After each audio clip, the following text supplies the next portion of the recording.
ജ്യോതിഷശാസ്ത്രമനുസരിച്ച് 27 നക്ഷത്രങ്ങളിൽ ഏറ്റവും ശുഭകരവും മനോഹരവുമായി കരുതപ്പെടുന്ന 4ാമത്തെ നക്ഷത്രമാണ് രോഹിണി.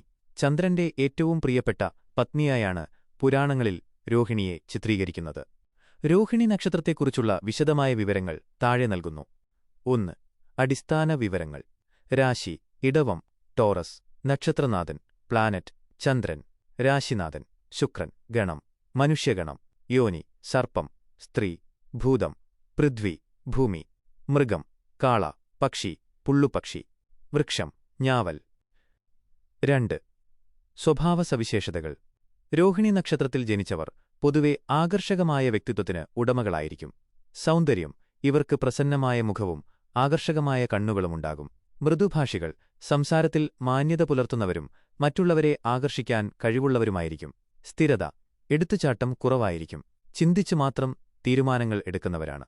കുടുംബസ്നേഹം: കുടുംബത്തോട് വളരെയധികം അടുപ്പം കാണിക്കുന്നവരും മാതാപിതാക്കളെ ബഹുമാനിക്കുന്നവരുമായിരിക്കും.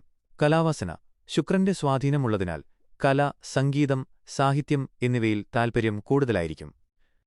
3. ഗുണങ്ങളും ദോഷങ്ങളും. ഗുണങ്ങൾ: വിശ്വസ്തത, സഹനശക്തി, വൃത്തിയും വെടിപ്പും, ലക്ഷ്യബോധം.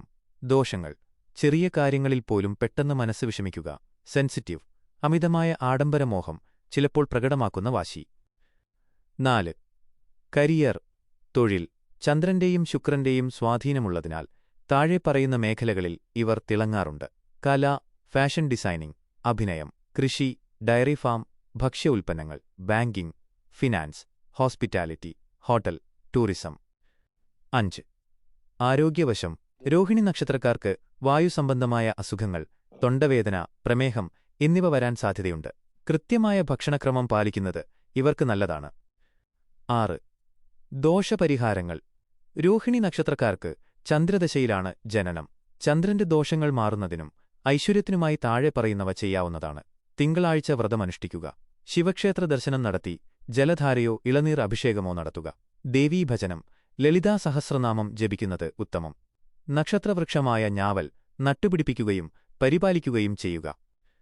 7. പ്രാധാന്യം. ഭഗവാൻ ശ്രീകൃഷ്ണൻ ജനിച്ചത് രോഹിണി നക്ഷത്രത്തിലാണ്. ചിങ്ങമാസത്തിലെ കറുത്തപക്ഷ അഷ്ടമി തിഥിയും രോഹിണി നക്ഷത്രവും ചേരുന്ന ദിവസം. അതുകൊണ്ടുതന്നെ ഈ നക്ഷത്രത്തിന് ഹൈന്ദവ വിശ്വാസത്തിൽ വലിയ പ്രാധാന്യമുണ്ട്. രോഹിണി നക്ഷത്രക്കാരുടെ ദശാസന്ധികൾ, വിവാഹജീവിതം, തൊഴിൽ എന്നിവയെക്കുറിച്ചുള്ള കൂടുതൽ വ്യക്തമായ വിവരങ്ങൾ താഴെ നൽകുന്നു. 1. ദശാസന്ധികൾ, ദാശാ പീരിയഡ്സ്. രോഹിണി നക്ഷത്രത്തിൽ ജനിക്കുന്നവർക്ക് ആദ്യ ദശ ചന്ദ്രദശയാണ്. ജനനസമയത്തെ നക്ഷത്രപാദം ഘട്ടം അനുസരിച്ച് ഇതിന്റെ ദൈർഘ്യത്തിൽ മാറ്റം വരും. പ്രധാന ദശാസന്ധികൾ. ഒരു ദശ കഴിഞ്ഞ് അടുത്ത ദശ തുടങ്ങുന്ന സമയത്തെയാണ് ദശാസന്ധി എന്ന് പറയുന്നത്. ഇത് സാധാരണയായി ജീവിതത്തിൽ വലിയ മാറ്റങ്ങൾക്കോ വെല്ലുവിളികൾക്കോ കാരണമാകാറുണ്ട്. ചന്ദ്രദശ, ചൊവ്വാദശ. ജനനശേഷം ആദ്യമായി വരുന്ന മാറ്റം. ഇത് കുട്ടിക്കാലത്തോ കൗമാരത്തിലോ സംഭവിക്കാം. രാഹുദശ, വ്യാഴദശ, ഗുരുദാശ. ഇത് ജീവിതത്തിലെ ഏറ്റവും നിർണായകമായ ദശാസന്ധിയാണ്. ഏകദേശം 35 മുതൽ 45 വരെ വയസ്സിനിടയിൽ വരാൻ സാധ്യതയുള്ള ഈ സമയത്ത് ആരോഗ്യകാര്യങ്ങളിലും സാമ്പത്തിക തീരുമാനങ്ങളിലും അതീവ ശ്രദ്ധ പുലർത്തണം. ശനിദശ, ബുധദശ. വാർദ്ധക്യകാലത്ത് വരുന്ന ഈ സന്ധി ആരോഗ്യപരമായ കരുതൽ ആവശ്യപ്പെടുന്നു. 2. വിവാഹവും കുടുംബജീവിതവും, മാരിയേജ് ആൻഡ് ഫാമിലി. രോഹിണി നക്ഷത്രക്കാർ പൊതുവെ സ്നേഹസമ്പന്നരും പങ്കാളിയോട് വിശ്വസ്തത പുലർത്തുന്നവരുമായിരിക്കും. വിവാഹപ്രായം. സാധാരണയായി 24 മുതൽ 29 വയസ്സിനുള്ളിൽ വിവാഹം നടക്കാൻ സാധ്യതയുണ്ട്. പൊരുത്തം. മൃഗശീർഷം, പുണർദം, ഉത്രം, അത്തം എന്നീ നക്ഷത്രങ്ങളുമായി നല്ല പൊരുത്തം കാണാറുണ്ട്. കുടുംബം. പങ്കാളിയെ വളരെയധികം സ്നേഹിക്കുന്നവരാണെങ്കിലും അമിതമായ വാശിയോ പെട്ടെന്നുണ്ടാകുന്ന ദേഷ്യമോ കുടുംബത്തിൽ ചെറിയ അസ്വാരസ്യങ്ങളുണ്ടാക്കാം. എങ്കിലും വിട്ടുവീഴ്ചാ മനോഭാവത്തിലൂടെ ഇവർ നല്ലൊരു കുടുംബജീവിതം നയിക്കും. സ്ത്രീകളാണെങ്കിൽ ഭർത്താവിന്റെ വീട്ടുകാരുമായി നല്ല ബന്ധം പുലർത്താൻ ശ്രമിക്കുന്നവരായിരിക്കും. 3. തൊഴിൽ, കരിയർ ആൻഡ് പ്രൊഫഷൻ. രോഹിണി നക്ഷത്രത്തിന്റെ അധിപൻ ചന്ദ്രനും രാശ്യാധിപൻ ശുക്രനുമായതിനാൽ സർഗാത്മകവും ജനങ്ങളുമായി നേരിട്ട് ബന്ധമുള്ളതുമായ തൊഴിലുകളിൽ ഇവർ തിളങ്ങും. അനുയോജ്യമായ മേഖലകൾ. കലയും വിനോദവും, സിനിമ, നാടകം, സംഗീതം, ഫോട്ടോഗ്രാഫി, ഇന്റീരിയർ ഡിസൈനിംഗ്. ഭക്ഷ്യമേഖല. ഹോട്ടൽ ബിസിനസ്, ബേക്കറി, പാചകം, കൃഷി. സേവനമേഖല. Nursing, psychology, social work. മറ്റുള്ളവരെ സഹായിക്കാനുള്ള മനസ്സുള്ളതിനാൽ. വാണിജ്യം. വസ്ത്രവ്യാപാരം, ആഭരണങ്ങൾ, സൗന്ദര്യവർദ്ധക വസ്തുക്കളുടെ വിപണനം.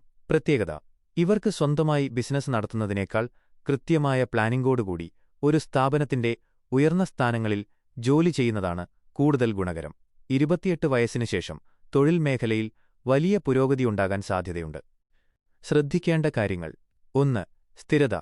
മനസ്സിൽ പെട്ടെന്ന് മാറ്റങ്ങൾ വരുന്ന സ്വഭാവം, ഫ്ലക്ച്വേറ്റിംഗ് മൈൻഡ് ഉള്ളതുകൊണ്ട് ജോലിയോ ബിസിനസ്സോ പെട്ടെന്ന് മാറ്റാൻ തോന്നാം.